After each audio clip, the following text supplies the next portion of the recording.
உற்சாகமா வேலை பார்க்கறீங்க.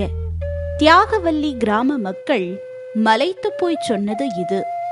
கல்லும் மண்ணும் மள்ளி போட்டு கட்டி கையில் கிடைத்த கூரைகளால் வேய்ந்து வாழ்ந்த வீடுகளை தானே புயல் சூறையாடி சுருட்டி எரிந்த கண்ணீர் காயும் முன்னே அதே இடத்தில் தங்களுக்காக புத்தம் புது வீடுகள் எழுந்து நிற்பதை நம்ப முடியாமல் நன்றியால் நிகழ்கிறார்கள் அந்த மக்கள்.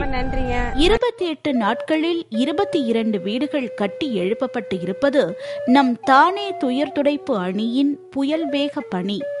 தியாகவல்லி பெயரை போலவே தானே புயலுக்கு தங்கள் ஊரையே தியாகம் செய்துவிட்ட மக்கள் வாழும் பாவமான கிராமம்.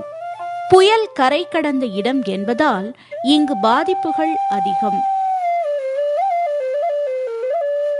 எனவேதான் அந்த கிராமத்தை அதிக அக்கறையோடு பார்த்தோம். வறுமையோடும் வாய்ப்பு வசதிகள் இல்லாமல் வாழ்க்கைக்கு வழி தெரியாமல் இருப்பவர் தொகை இங்கு அதிகம். ஆகையால் தானே தாண்டவத்தின் போது வீட்டை இழந்து வீதிக்கு வந்தவர்களுக்கு அவர்கள் இழந்த வீடுகளை எழுப்பிக் கொடுப்பது என்று முடிவெடுத்தோம்.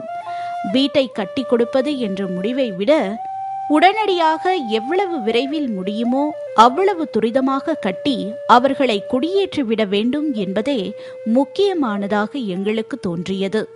அதற்கு காரணம் அங்கே நாம் பார்த்த காட்சிகள். ஒரே நாளில் புயலில் வீடு போய்விட்டது. பக்கத்து வீட்டில் ஓரிரு நாட்கள் ஒதுங்கியிருந்தார்கள். சொந்தங்கள் வீட்டுக்கு 2-3 நாட்கள் போய் வந்தார்கள். அடுத்தவர் தயவில் வாழும் அவஸ்தையை விட மேற்கூரையும் சுற்றி மறைப்பும் இல்லாத இடத்தில் இருந்து தொலைக்கலாம் என்று முடிவுக்கு வந்தவர்களாக இடிந்து விழுந்த இடத்திலேயே சேலைகளை இழுத்து கட்டி மறைத்து தூங்கினார்கள் சிலர். மாட்டு கொட்டகையில் ஆற்று மணலை கொண்டு வந்து போட்டு சாண நாற்றத்தை சகித்துக் கொண்டு கிடந்தனர்.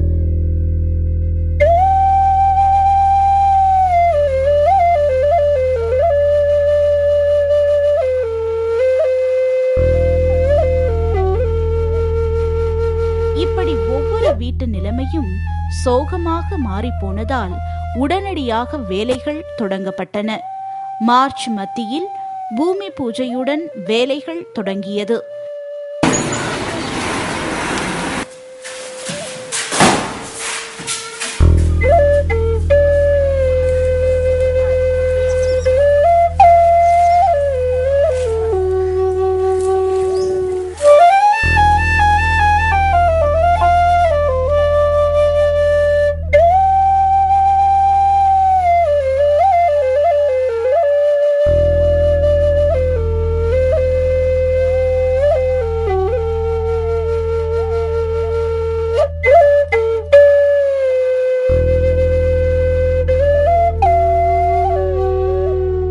ஏப்ரல் 20 புதுமனை புகுவிழா. வேட்டி சேலைகள் மங்கள பொருட்களுடன் வீட்டின் புதுச்சாவியை 22 குடும்பத்தினருக்கும் வழங்கினார் விகடன் குழுமத்தின் நிர்வாக இயக்குனர் பா. சீனிவாசன். சுமார் 1.3 லட்சம் ரூபாய் மதிப்பில் ஒவ்வொரு வீடும் கட்டப்பட்டுள்ளது. கூரை வீடுகள் இருந்த இடத்தில் இன்று புயலையே எதிர்கொள்ளும் அளவுக்கு வலிமையான வீடுகள் எழுந்துள்ளன. தியாகவல்லி ஊராட்சி ஒன்றிய குழு உறுப்பினர் மணியரசு நம்மிடம் பேசும்போது சொன்னார், எங்க ஊரு மக்கள் எத்தனை வருஷம் ஆனாலும் மறக்க முடியாத உதவிய விகடன் வாசகர்கள் செஞ்சிருக்கீங்க. வெறும் பணத்தை மட்டும் வச்சு இந்த உதவிகளை செய்ய முடியாது. அன்பும் அக்கறையுமா அழகா கட்டி கொடுத்திருக்கீங்க. உங்களுக்கும் உங்க வாசகர்களுக்கும் திருச்சோபுரநாதர் அருள் கிடைக்கட்டும். அந்த அருள் விகடனின் வாசகர்கள் ஒவ்வொருவருக்கும் உரித்தானது.